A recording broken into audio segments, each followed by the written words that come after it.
I'm going to get started.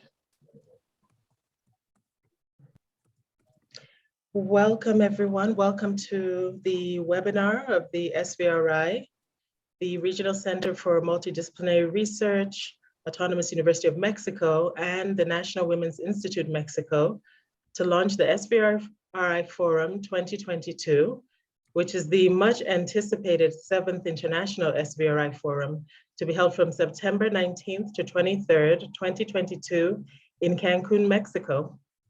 I'm Chichi Undia. I'm a senior associate with the Population Council, chair of the SVRI's board, and co-chair of the SVRI's Leadership Council. And I'm delighted to be your host for today's webinar.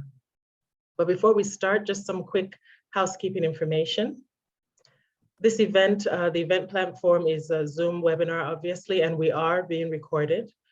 Our online participants are muted for the duration of the event. And for those of you online with us today, while we're getting started, please introduce yourself in the chat and let us know where you are in the world. The webinar recording will be shared with you all via email, and it will also be uploaded to the SVRY website. The webinar will be in English. Translation is available via the Worldly app. Please click on the Worldly link provided in the chat.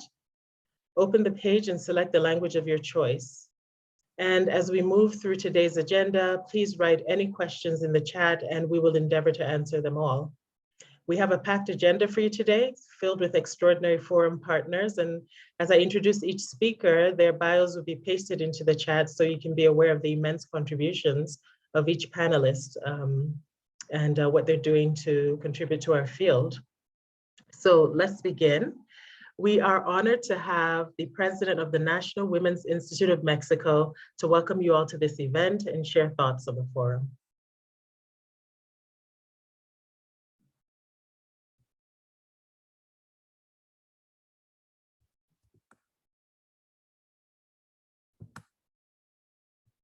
Desde México saludo con mucho gusto a todas y todos los participantes que nos acompañan hoy en este lanzamiento del foro de la iniciativa sobre investigaciones de violencia sexual 2022, el cual tendrá lugar a cabo en nuestro país en septiembre de este año. El foro SVRI es la conferencia mundial más grande sobre investigación relacionada con la violencia contra las mujeres y las niñas. En cada una de sus ediciones, el foro ha reunido a investigadoras, donantes, profesionistas, legisladoras y legisladores, activistas y sobrevivientes para conectarse, aprender y compartir. Para el Instituto Nacional de las Mujeres de México es un honor acompañar la organización de este evento que representa el mayor foro a nivel mundial en materia de investigación e incidencia política sobre violencia contra las mujeres, las niñas, niños y adolescentes. Durante sus 6 ediciones anteriores y desde 2009, el foro ha logrado ser un espacio de encuentro e intercambio de conocimientos que desde diferentes perspectivas nos permite comprender mejor las causas y efectos de las violencias que enfrentan tanto las mujeres como las niñas, niños y adolescentes. Esta comprensión nos acerca al diseño de las mejores medidas para prevenirla, atenderla y erradicarla. La atención a una problemática de esta dimensión exige la colaboración de diversos sectores. Requiere que las y los investigadores expongan sus hallazgos a las y los legisladores y demás autoridades involucradas en la ejecución de políticas públicas, tanto de prevención como de atención de las violencias. Que los profesionales intercambien experiencias con las y los financiadores. Que las autoridades que tenemos como función diseñar políticas públicas nacionales y tomar decisiones, escuchemos las perspectivas especializadas de las activistas y que conversemos con las sobrevivientes. Este foro nos recuerda que el conocimiento se construye de manera colectiva. Si bien el tema de la violencia es recurrente a nivel mundial, todos los días nos enfrentamos a nuevas formas, tipos y factores de riesgo que lo ocasionan. Recientemente, la pandemia generada por el COVID-19 ha profundizado las violencias contra las mujeres y las niñas. Hoy sabemos que las mujeres, las niñas, los niños y adolescentes han sido las principales víctimas del confinamiento. Es necesario comprender mejor su impacto y sus efectos en el futuro. En el caso de América Latina y específico de México, la violencia contra las mujeres, las niñas, niños y adolescentes es un problema social de magnitudes alarmantes que requiere de cambios en la sociedad, en las familias y en las instituciones. Esto exige soluciones innovadoras y creativas que sean interseccionales e integrales. Estoy segura de que espacios como el foro son el mejor laboratorio para su creación. Por eso, a lo largo de los 5 días en los que se desarrolla el foro, se discutirán los estudios, investigaciones y hallazgos más recientes y que nos brindan herramientas para avanzar en la prevención de la violencia. La diversidad de participantes permite tener un acercamiento regional a las principales problemáticas que se identifican y lograr idear una respuesta adecuada.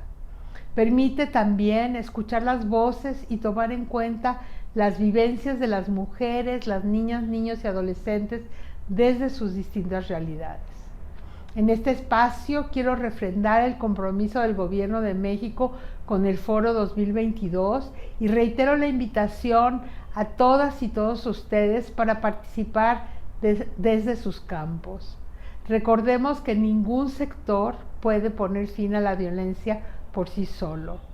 La suma de los esfuerzos, basados siempre en conocimientos, datos y experiencia, es la mejor manera de hacerle frente. Contamos con ustedes y será un gusto verlos en México. Muchas gracias.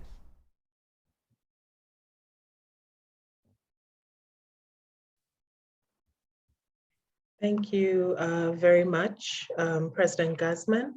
I am now delighted to introduce Dr. Claudia Gaxio Moreno. She's the unit head in the Department of Sexual and Reproductive Health and Research with the World Health Organization. A leader in our field, Claudia is one of the founders of the SVRI and the SVRI Forum chair. So over to you, Claudia, to set the scene for our discussion by presenting on the forum and what to look forward to in 2022. Thank you, Chichi. Good morning, good afternoon, and good evening, everyone. Thank you for joining us. So I'll start by sharing a little bit about who we are in the SVRI, the Sexual Violence Research Initiative. We started in 2003, initially hosted by WHO, and then 2006 by the Medical Research Council in South Africa. But we are very proud to have become an independent non-governmental organization based in South Africa from 2019 onwards. So we sort of grew to maturity into independence, and very, very happy that we have been established like that. We are the world's largest network focused on research on violence against women and their children, with a focus in low and middle income countries.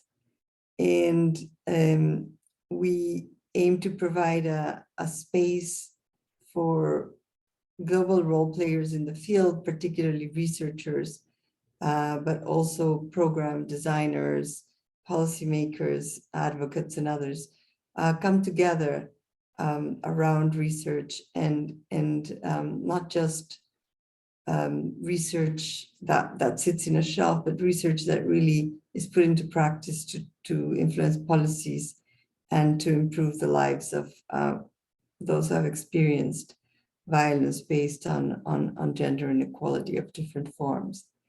And we do this through 4 strategies that you see in this slide, that are summarized in this slide. One is firstly around building evidence. We focus on innovations tested through strong research designs for improving responses to violence against women and violence against children, and prevention, of course. Secondly, an emphasis on strengthening capacity we seek to increase the number of researchers from low and middle income countries that are leading rigorous, impactful, and innovative research in these areas. Thirdly, promoting partnerships. I think as Nadine already said in the video, we believe that knowledge is created collectively through partnerships, and that knowledge needs to be put to use in policies and programs. So we seek to develop cooperation and different kinds of partnerships in a platform where knowledge is shared, and people support each other across these collaborations. And lastly, influencing change by speaking to donors, ensuring that more resources are mobilized and used effectively for research, particularly in low and middle income countries, and put into practice.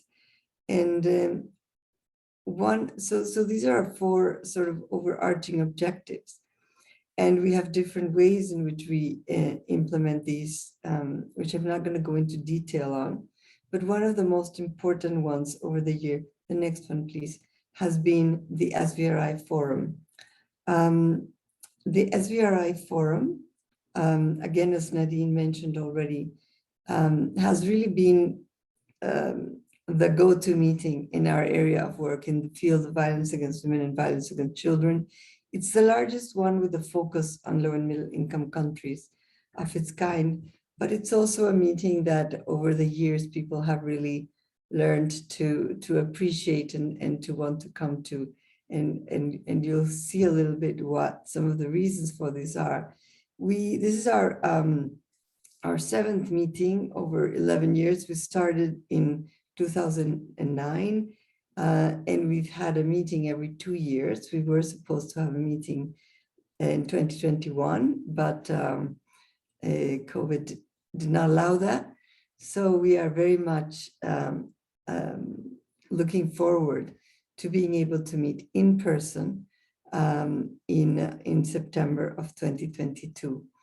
So as I mentioned, this will be our seventh meeting. And as you see in the graph there, over the years, the SVRI Forum has been growing, both in terms of the number of delegates and in terms of the number of presentations, and I would say also the quality of the presentations.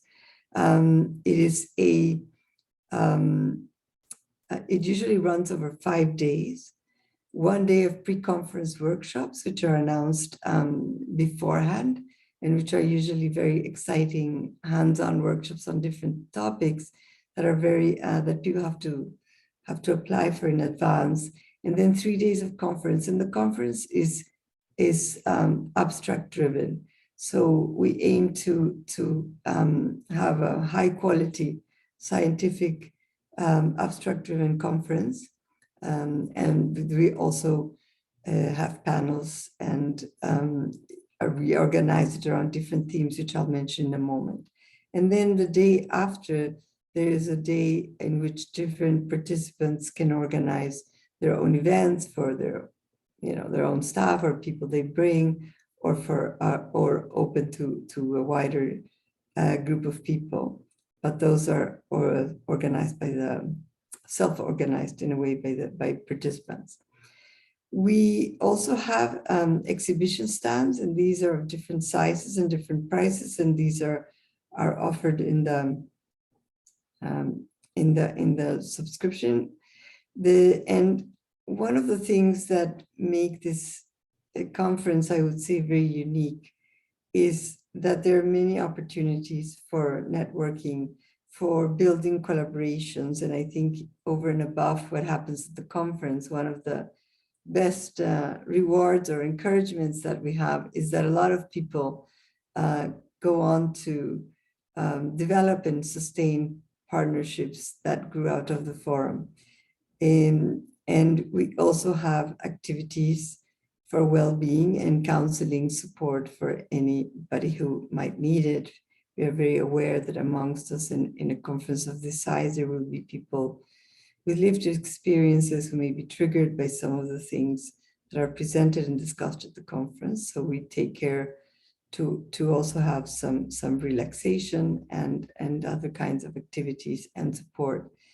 I think in spite of the growth in numbers, in the size of the forum, we aim to still maintain, and this is, I think, one of those things that I'm sure will get harder over time, the larger we grow, but we aim to, in spite of the size, still maintain a spirit of collegiality, a spirit of familiarity, to really make this a safe space where particularly young researchers feel free to interact with more senior researchers, where people feel free to discuss openly and transparently some of the challenges they may face, and to feel that they are supported and that people are kind to each other. Next one, please. So these are some of the principles that sustain that we aim to imbue the conference with.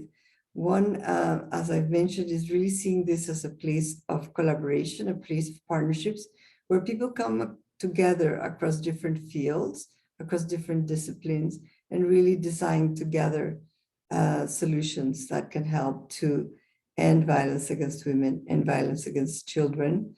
A space where delegates can build knowledge, but also, as mentioned, create collaborations, expand networks, and share knowledge also with key decision makers in the field.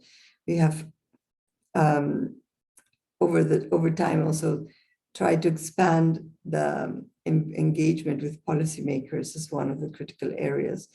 In terms of diversity, equality, and inclusion, this is also very much at the heart of the conference. As I mentioned, acknowledging the power dynamics inherent in research, inherent in seniority, and nurturing the new generation of researchers through special bursaries and mentoring of young professionals. And we always award a Forum Prize for the best young researcher presentation. And we have had some of the past young researcher awardees sharing with us about how important this was in their careers or for their research. Next, please. These are a few quotes. I'm not going to read them out in full, but I love this SVRI Forum. It's my favorite conference of all time. We hear that, we've heard that often, and I think it's very encouraging for those of us who spend a lot of time, and particularly Liz and Lizzle and the organizing committee in the SVRI who spent a lot of time planning this over several years. It was very well organized. I never once felt tired or worn down. People were kind. The sessions were good quality. I've gone home with a list of new colleagues to work with. I love the representation of diverse women, the range of research presented, and how the conference centered survivors. So we hope that this will continue to be the kind of feedback that we get. We always do an evaluation at the end of each forum. There's always room for improvement, but overall, we get a lot of positive feedback. Next, please.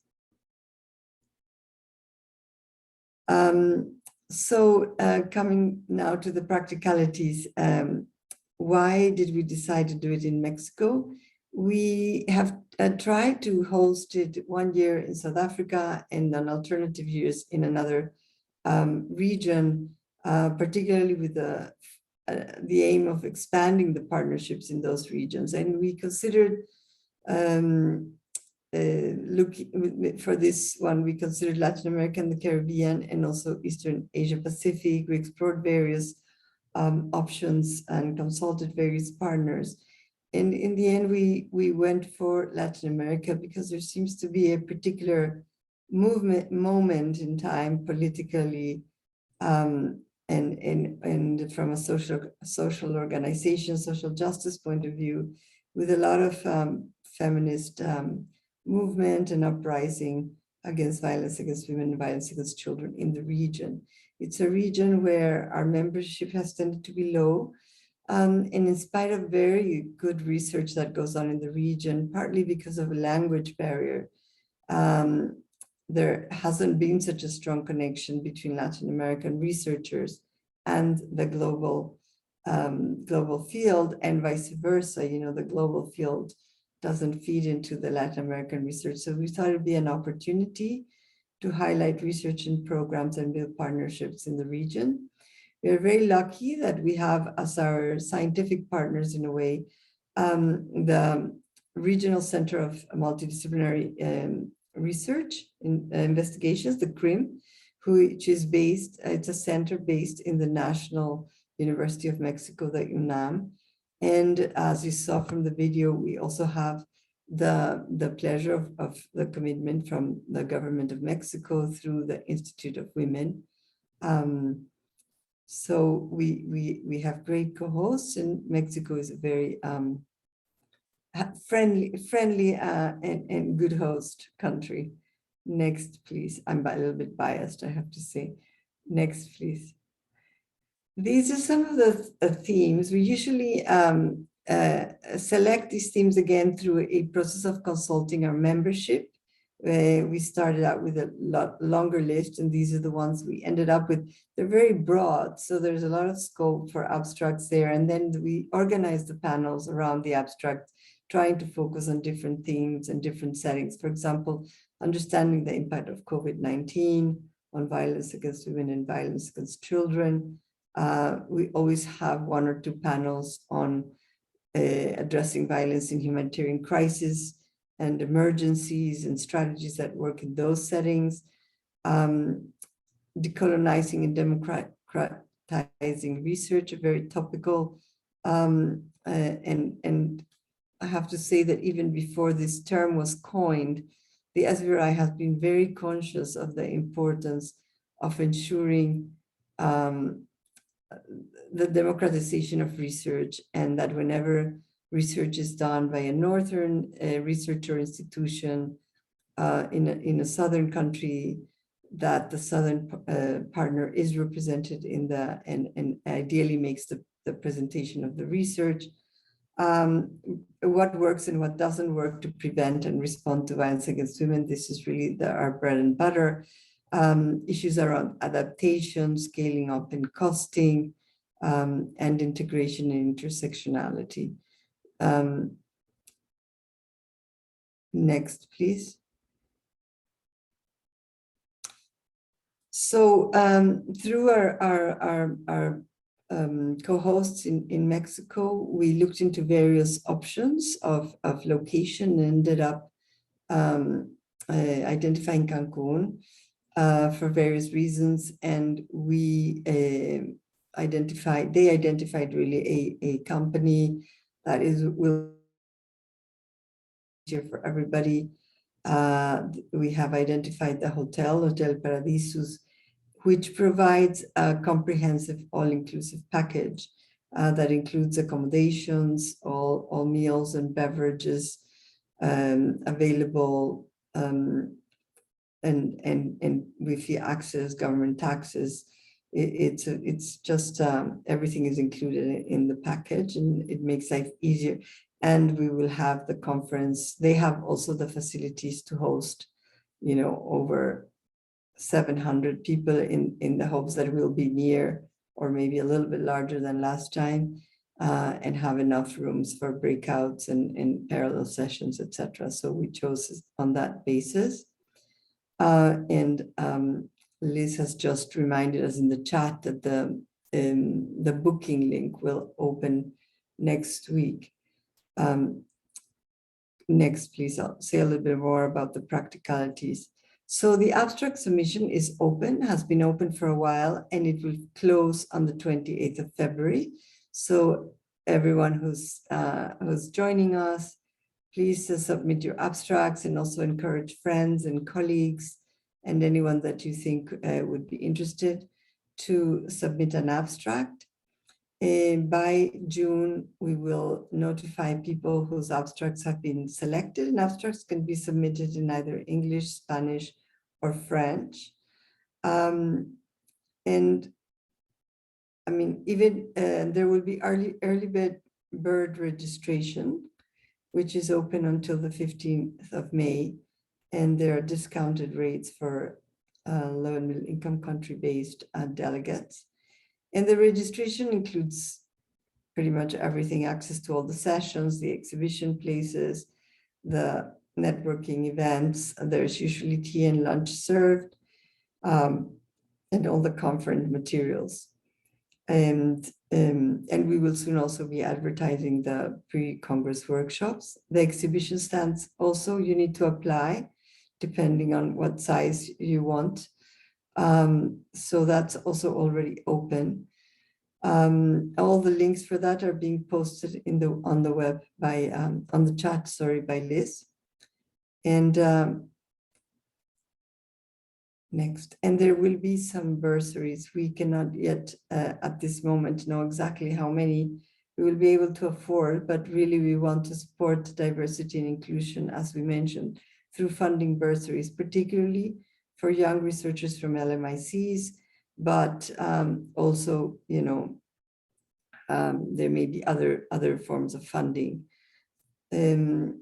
We will have full funding for full translation services from Spanish to English and English to Spanish in the main plenaries, and hopefully also in some of the parallel sessions, and also supporting self-care and well-being activities, and contributing to the Forum 2022 core costs. So these are opportunities for people who may choose to fund these, but there are also opportunities for people who are applying. So if you're a young researcher and you think you can't afford to come, you should still make sure that you submit an abstract, because if your abstract is chosen and it's you know, it's innovative or it's identified as important or interesting, then there might be bursary opportunities.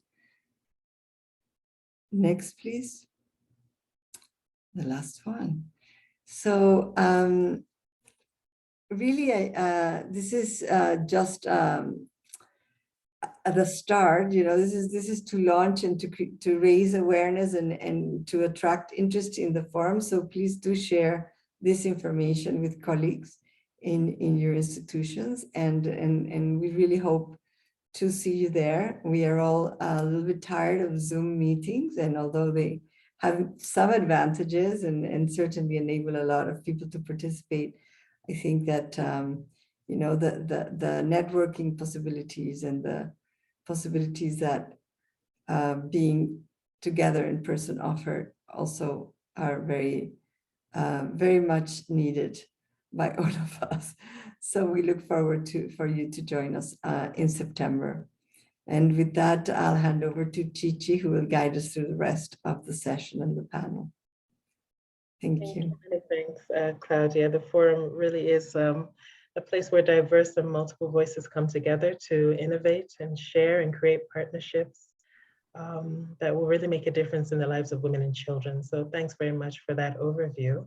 But to showcase this in practice, we've brought together a panel of really wonderful folk that are committed to gender equity and addressing violence against women and children, and who also have firsthand experience of the forum. I will just introduce them briefly, as I know our time is whizzing by. With us, we have Dr. Emma Fulu. She's the founder and director of the Equality Institute and a longtime partner of the SBRI. We also have Visha Navatia, who's a technical advisor for the learning team at Raising Voices. Visha was one of the SBRI Forum 2019 Young Professionals Program Bursary winners. And then we have Annika Lisen, who is a senior program manager with the Unit for Social Development under the Swedish International Development Cooperation Agency, SIDA, which also happens to be an SBRI partner. Immediately after the panel, we're going to endeavor to answer your questions, so please do write them in the chat as we go along. So I'm going to have Emma start us off. And the question I have for you, Emma, is that you have attended every single SBRI forum since 2011.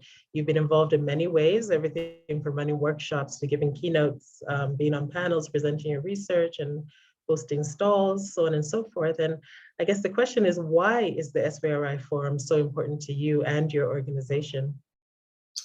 Yeah, thanks, Chichi. Hi, everyone. Wonderful to be here. I first came to the SVRI Forum in 2011. I had my 5-month-old son with me, who I was still breastfeeding. And then I came in 2013 and I was pregnant with twins. I gave birth 4 days later. And now I'm joining you with COVID. So clearly I'm extremely committed and do everything possible to make it to the SVRI Forum every year because it's my favorite. It's my absolute favorite conference. And I think there's lots of reasons why I love it so much. I think obviously as Claudia has said, it's the biggest global conference on these issues that we're all kind of dedicated to around preventing violence against women and violence against children. And so it's obviously an incredible opportunity to share our own research and learnings and hear from so many others in the field about what's happening and the innovations in the sector. And I think that really just informs our work. And so it's incredibly important to have that space to share knowledge. But it's so much more than that. I think I remember the year in Brazil. For me, I brought my whole team at the time to that forum. I think there was about 8 of us. And it was really a great opportunity for everyone to network and to meet other people in the sector. And especially for the new and younger and emerging researchers, I think that was incredibly valuable. At the time, we also had a stall, and we're a relatively new organization, young kind of startup. So in a way, it helped, I think, build our brand and establish us as an organization in the field and for people to get to know us in that way. So it was a really wonderful opportunity in that respect.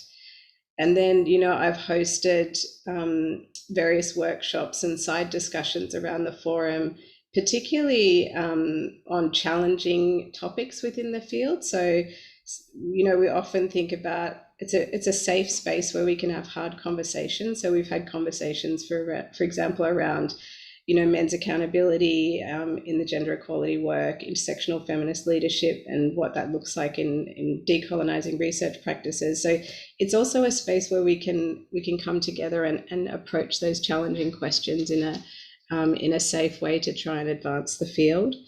I've also had the opportunity to bring together people around a particular topic. So, for example, we were working in small island nations in the Pacific, and we came together with others who were working in high prevalence small settings to think about what does the ethics of research on violence against women look like in different settings. And so it's also an opportunity just to come together, particularly around a certain topic that you might be interested in, and build a working group or build a community of practice around that. And I think, as Claudia mentioned as well, I've every year, every time we come to SVRI, I always leave with new opportunities, new projects, new funding opportunities, new collaborations. And it sort of, in a way, it sort of catalyzes other things that continue to happen over the following years.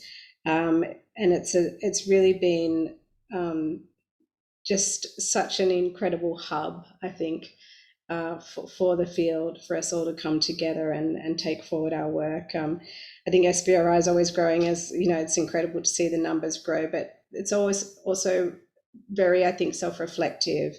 And thinking about how it can improve and evolve over time as well, and it doesn't stay static. And it thinks, I can see that with the focus on diversity and inclusion and democratizing research has really come out in the last few years in particular, and that's wonderful to see. So I think, and just perhaps the last thing I'll say is that it's just fun. It just feels like a place where I get to come home and see old friends and meet new people, and it's just always such a joy. And I'm so excited to be coming. Fingers crossed, COVID, everything goes okay. 2022, see everyone in person again. So that's all from me. Thanks, Gigi. Thank you so much, Emma. I mean, so much good stuff there. Fascinating story. Also about, bringing your children along, so to speak. I have so many questions. I wish we had more time. You reminded me, I mean, I'm implementing projects right now, some of which began with conversations 2 SVRIs ago. So absolutely, I totally, what you've said very much resonates with me. Thanks so much. I'm gonna have to move on now to Visha, and to ask you, Visha, you know, particularly, you know, having taken part in the SVRI Young Professionals Program, how your participation in that program impacted you and your career, first of all, and then secondly, what your experience was like during the 2019 SVRI Forum. Thanks, Chichi, and hi, everyone. Participating in the forum was very meaningful for me. There are 3 big ways in which I was impacted. Firstly, I got to share my work. As part of the Young Professionals program, I received mentorship to prepare for my presentation, and I presented findings emerging from the Becoming One study in Uganda. I got asked very useful questions from the audience, which helped me think deeper about my work. Secondly, I learned a lot from all the events I attended. People from different parts of the world were sharing about what they have learned from their work in diverse contexts. I learned about a range of methodologies: quantitative, qualitative, practice-based, participatory research, tools which are all available for us to create and test solutions that work to end violence. I learned about how ethical considerations need to be kept in mind in conducting research on violence in different contexts, including in conflict settings. I also learned about what it means and what it takes to scale a violence prevention program in communities. And applying all of these lessons shared by others continues to help me do better work even today. I think thirdly, I connected with many who shared my research interests or my overall mission. In fact, I discovered raising voices at the SVRI Forum. While I did know about some of their work, attending their sessions, meeting them in person just gave me a deeper understanding of what they do, what their values are, and I just wanted to be a part of it. Currently, I am working at Raising Voices, and it has been an amazing journey of growth for me and my career.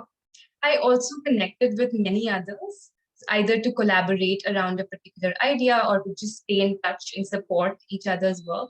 I came to appreciate and understand the unique role played by different people: activists, researchers, policymakers, practitioners, funders, in kind of moving our field forward. And even though there was so much going on at the conference intellectually, there was a sense of collaboration, solidarity, and kindness which could be felt viscerally. For example, I remember sitting in the plenary hall full of more than 700 people who had all come together with this common goal to end violence. And at that moment, I realized that my work is not just a drop in the sea. I felt like I'm part of something big, a feminist movement which filled me with energy. And knowing about this larger community has helped me believe that together we can achieve our goal of living in a world free of violence. And it has helped me show up for work every day, even, you know, on the bad days. So I made a mental note that day that I have to find my way back here at every SVRI conference. So yes, I think participating at the forum has really impacted me and my career profoundly. Thank you. That's such a refreshing perspective, Visha. Apologies for turning off my camera. My internet suddenly got a little bit unstable. I know that what you've said is going to be really encouraging to other young professionals.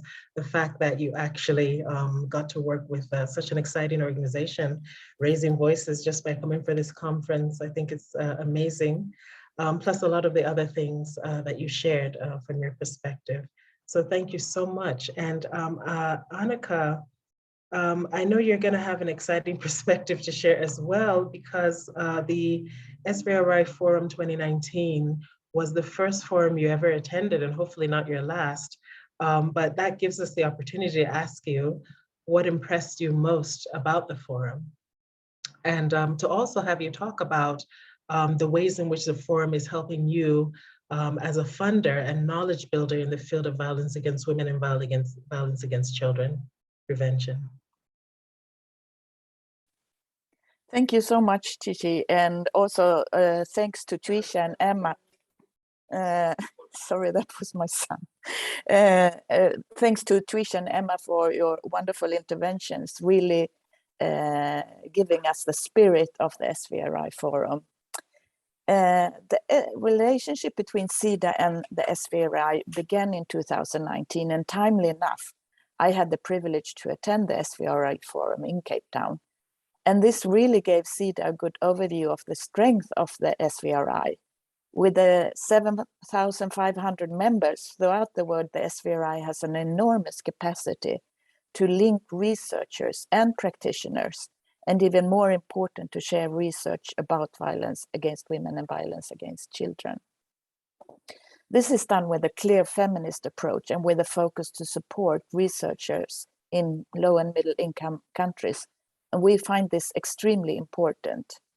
And I think the forum really embodies this, since it's both about people meeting and connecting, as well as presenting research findings. And there was a fantastic range of topics, and the only problem I found was which ones to go to. And I think the most important message for us was that violence is preventable, and that there are methods to make programs more effective. And I think as donors, this is the kind of research we really need to learn from in order for us to make our work more strategic. And as you know, the funding landscape is rather scattered, and there is not at all enough investments to prevent violence against women. And many initiatives are done in isolation.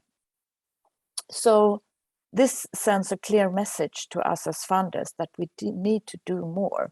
And I think a forum like the SVRI Forum really encourages us to do more. And I think the challenge for us all who are working in this field is to take successful initiative to scale and to really move forward. And there we need to coordinate, and we need to rely on facts that researchers can give us. And there are some interventions that are effective, but we need to continue to learn more and to draw more on research, and specifically on why programs are effective and how we can spread the experience. So in that sense, the research forum is much bigger than the forum. It's also spreading effects to different actors, to different funders throughout the world in our work.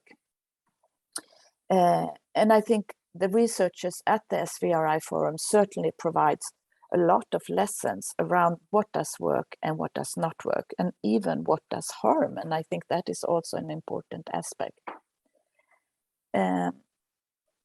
I think I not only want to give credit to researchers who participate in the forum, but also to activists who spoke about the importance of uniting activists and research. Movement building is very important, since violence against women is a political issue, and there needs to be strong calls for political actions. And there again, I think activists with having a basis in research, knowledge, and data can really help the agenda. And I think also I appreciate that the forum took a stand of what shall we do next?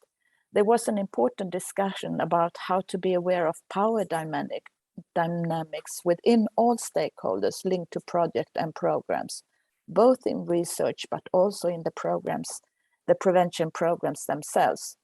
And I think just want to mention that SVRI has newly launched a research agenda, which really states how the agenda for the research can be taken forward, and also to do that in a decolonized way. When it comes to what impressed me with the forum, I think when SIDA started our discussion with partnering with SVRI, we understood SVRI as a rather small organization. And that is true when it comes to the secretariat. But even more, the forum proved me definitely wrong, meeting such a big number of qualified members of the network. And I think that is when the forum comes together, I think really that shows what the SVRI and the network is about. And I was so impressed with how the forum was organized and how well it was planned. And I think here I really must give credit to the Secretariat. Not only did you make sure that there was a high quality presentations and room for in-depth discussion, you also made us feel extremely welcome, and you promoted an including atmosphere. So I agree with my former colleagues that said that it's fun with the forum. It's really inspiring. And to sum up, I think my main take from the forum was the concrete feeling of commitment from all the participants.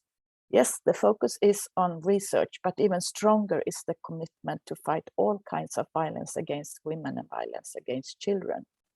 And those harmful practices must end. And with knowledge based on evidence, concrete programs, and adequate funding, I'm convinced that we can do it. Thank you. Thank you so much, Annika. A lot of very important points that I could easily pick up on there. But since we don't have a whole lot of time, I'm hoping that we'll have a chance to maybe touch on those things a bit more in our 10-minute QA session, which is beginning now. I'm looking into the chat box just to see what kinds of questions we have here. I did see a couple come in earlier about sort of logistical issues around the conference. For instance, for those of us who can't travel to Mexico, would there be an opportunity to present online? Perhaps we could have Liz or someone else respond to that, or Liz will. Can one apply if they're not researchers but have a concept that's worth conducting research on? Oh, I see that you have responded, Liz, but maybe you want to also address that when you speak. Let me see if there are any other comments or questions in here. That's what I see for now. I'd like to encourage the audience to feel free to type their questions into the chat box. I hope I haven't missed anything, but do let me know, Liz or Lizzle. That's what I seem to see so far.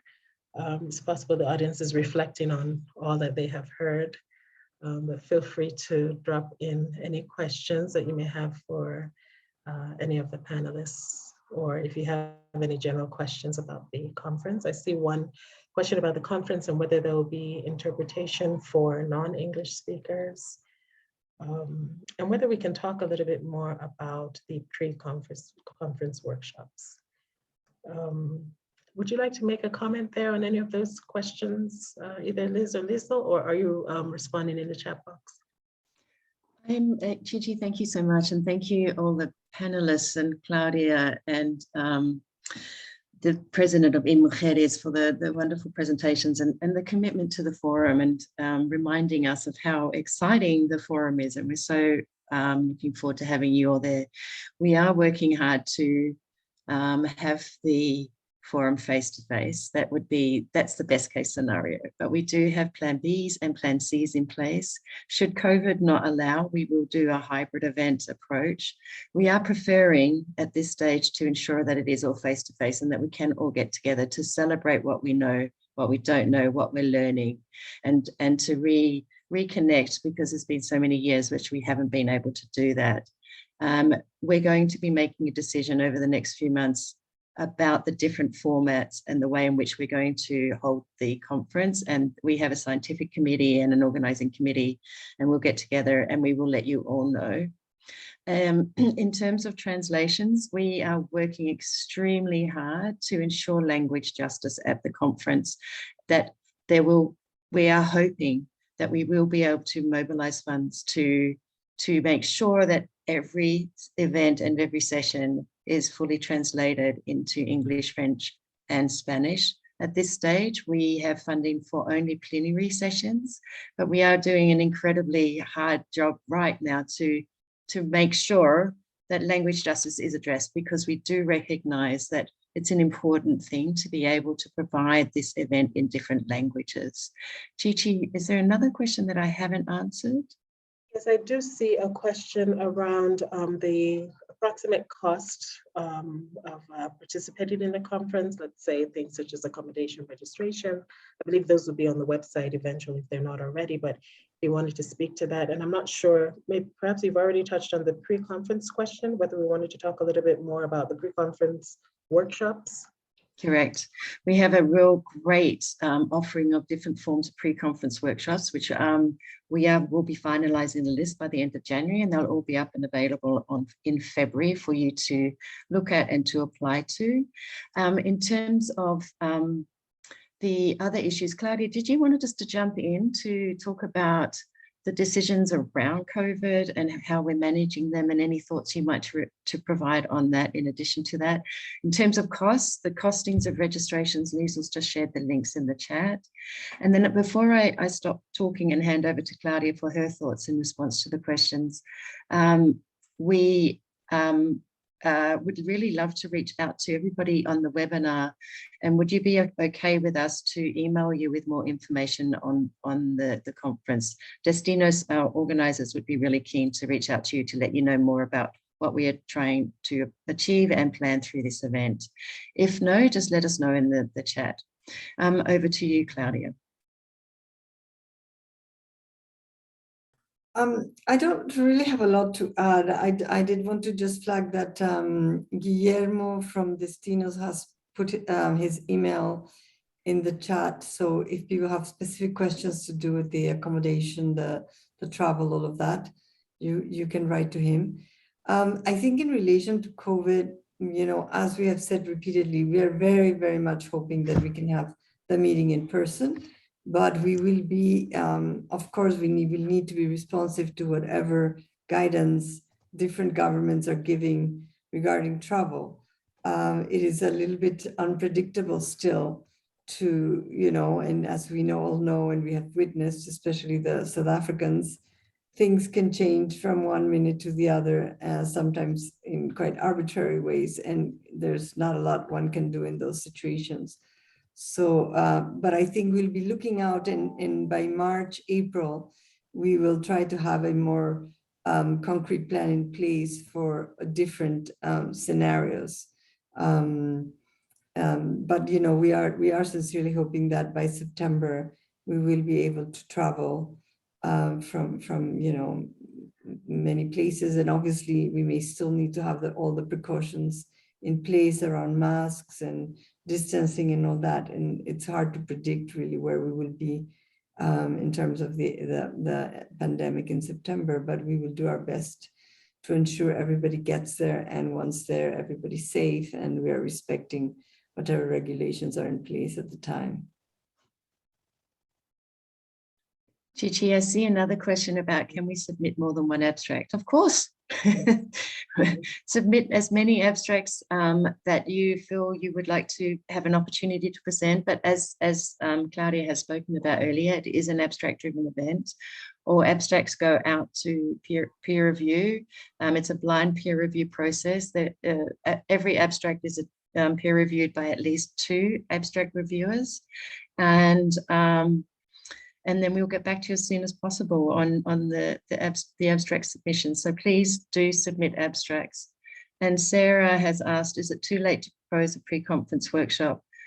We're almost at the end of that, but please do send it in. I think we can squeeze a couple of more in, and we welcome ideas. Yeah, Claudia? Yeah. Liz always says yes to everything. I know. Sorry, I've got to have. We are pretty much. I mean, it will depend also on the availability of rooms. Yes. How many rooms can be operating at any one time, and we're pretty close to. But submit it, and And we'll get back to you. But thank you for raising the question, and thank you, Claudia. That's what I need. But also, in terms of the abstracts, just a reminder that if you have that when you are presenting more than one abstract, it's also, we really encourage you to bring your other researchers and have different abstracts being presented by different people, even if they may involve the same research team. So yeah, we love as many voices presenting and sharing as possible. So do present submit your abstracts, but have different presenters where possible presenting.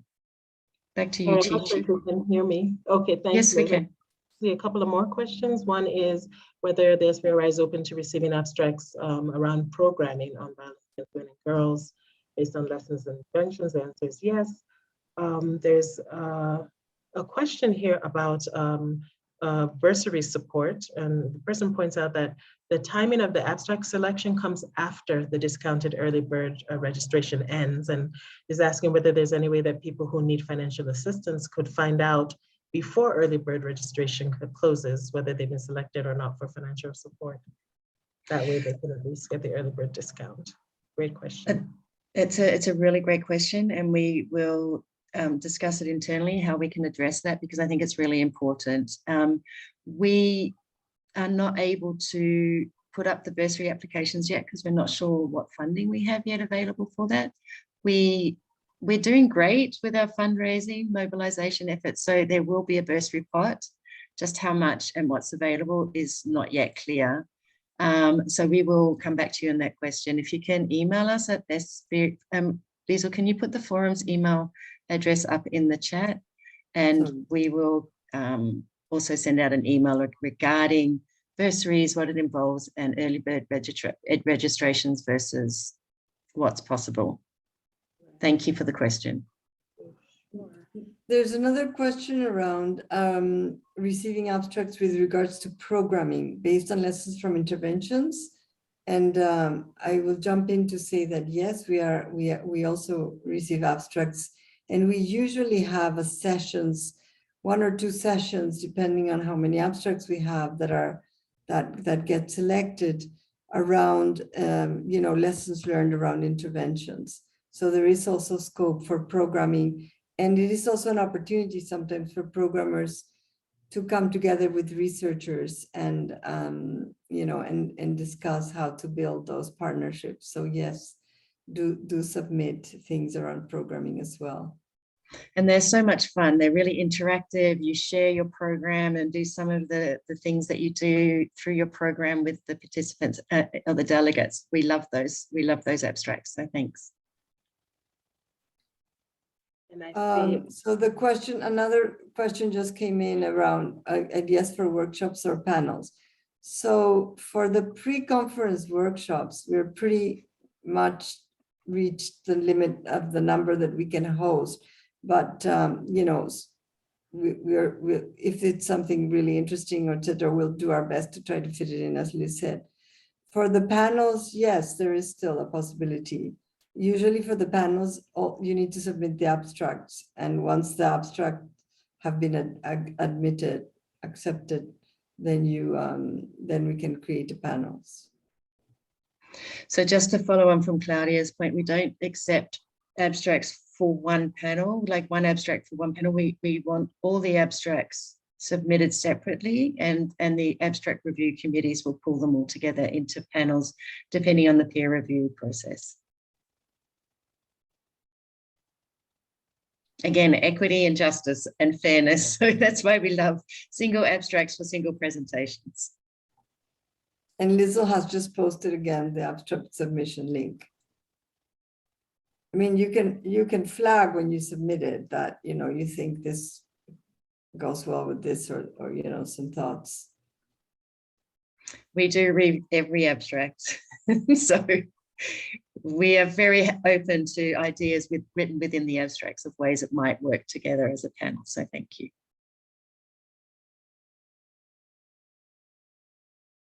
Yes. Liesl has just said that we also read every email, so do feel free to write it. I can't claim that. we do, and we do read every email for Claudia as well. No, we don't. On my behalf. Yes. Back to you, Chi. We are 1 minute to the end, so I'm going to thank everyone for participating in the Q&A, and I'd like to really warmly thank the SVRI's forum co-hosts. So the team from the Regional Center for Multidisciplinary Research, Autonomous University of Mexico, and the National Women's Institute Mexico for their generous support to this important global event. I would also like to thank today's speakers, really amazing. Thank you for the really wonderful responses. And if we had more time, we would have had an even richer discussion. And I would like to also thank all of you who have joined the webinar and engaged with us today. And we really look forward to hosting you at the forum in Cancun, Mexico. Thank you, everyone.